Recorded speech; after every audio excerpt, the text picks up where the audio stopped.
Claire. Pauline Tessé, bonjour. Bonjour. Vous êtes psychologue, vous êtes aussi la responsable de la plateforme Les Voix des Aidants à Aulnay. Vous essayez de soulager ces personnes qui se dévouent pour s'occuper d'un proche malade et qui a perdu toute son autonomie. Ça peut être un parent, une épouse, un mari. Comment vous faites pour les aider ? Alors donc nous en effet on accompagne les aidants familiaux qui ont un proche à domicile avec une maladie d'Alzheimer ou apparentée ou un proche de plus de 60 ans perte d'autonomie. Notre rôle, donc nous on est avant tout financé par l'ARS, l'Agence régionale de santé, donc c'est de leur apporter déjà une écoute qu'ils n'ont pas souvent par leur entourage ou par les autres professionnels en tant qu'aidants. Donc pouvoir aussi leur apporter des conseils, des orientations sur ce qu'ils peuvent mettre en place à domicile, que ce soit en aide financière, en aide humaine avec tout ce qui va être de l'aide à domicile, des accueils de jour. Et après, au sein de la plateforme de répit, on leur propose du soutien psychologique et différents ateliers de bien-être. Parce qu'on n'imagine pas la pression que subissent ces personnes. Tout à fait.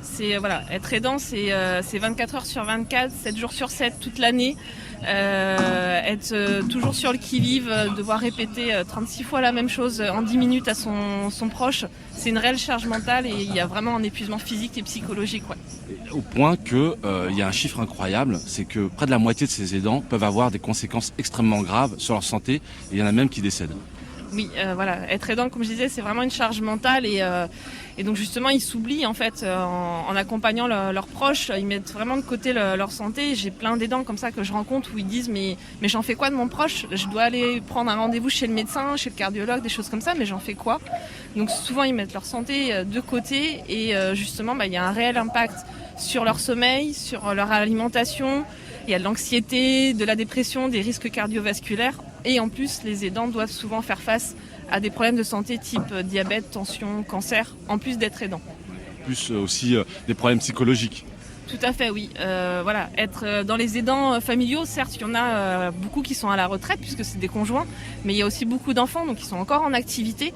Et il y a souvent justement des aidants qui sont en arrêt maladie parce que burn-out et besoin de prendre des médicaments parce qu'ils n'arrivent plus à supporter d'être aidant et de travailler en même temps. Ouais. Donc il y a le congé aidant qui est rémunéré maintenant depuis le 1er octobre. Ça, il faut le noter. En quoi ça consiste ? Concrètement, en fait, donc le congé aidant, il existait déjà, mais là, depuis le 1er octobre, en fait, ils ont droit jusqu'à 3 mois dans la carrière, renouvelable jusqu'à 1 an au total, où en fait, ils vont percevoir une aide financière, une aide journalière par la CAF.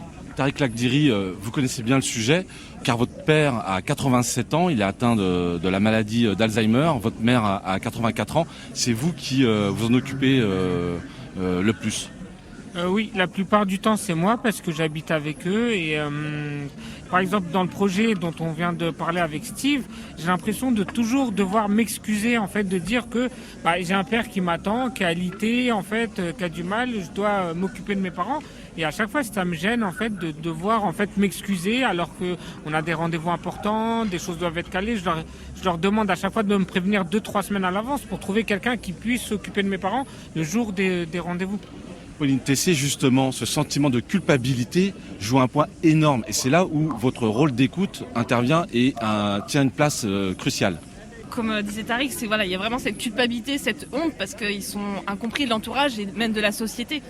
Même si maladie d'Alzheimer et autres, on entend beaucoup parler maintenant dans les médias, c'est une maladie qui ne se voit pas. Et on a un peu de mal à comprendre quand une personne va venir nous toucher dans la rue, va se déshabiller. Et pour les aidants, c'est réellement difficile. Il y a cette culpabilité, cette honte et aussi d'accepter l'aide professionnelle à domicile. Ça, c'est compliqué. Et comment vous faites pour les déculpabiliser ? Vous leur dites quoi ? Alors, on leur apprend à être égoïste, justement, parce que justement, ça, généralement, ils ne savent pas faire, ou ils ont oublié, parce que être humain, certes, c'est donner, mais c'est aussi recevoir, il y a besoin vraiment de ce juste milieu.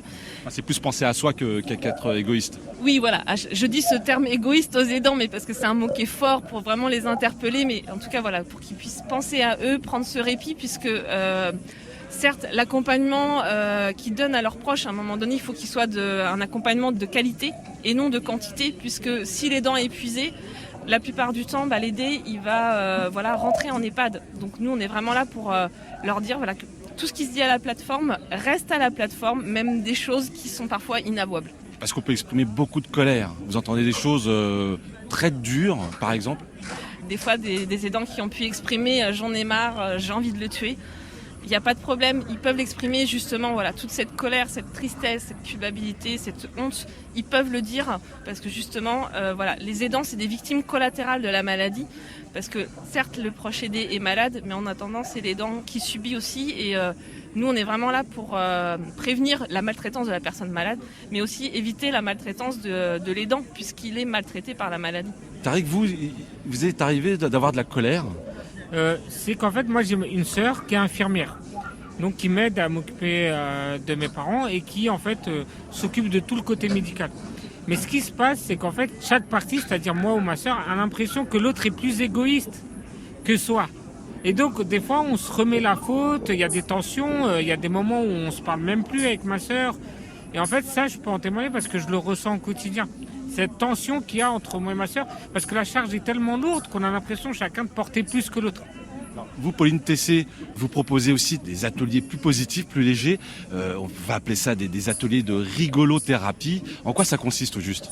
Alors l'atelier donc Enthousiasmez-vous, jouez avec vos émotions qui est animé par Sophie Gormezano qui est comédienne, chanteuse, rigologue, art thérapeute donc qui anime justement cet atelier là depuis plusieurs mois à la plateforme une fois par mois auprès des aidants.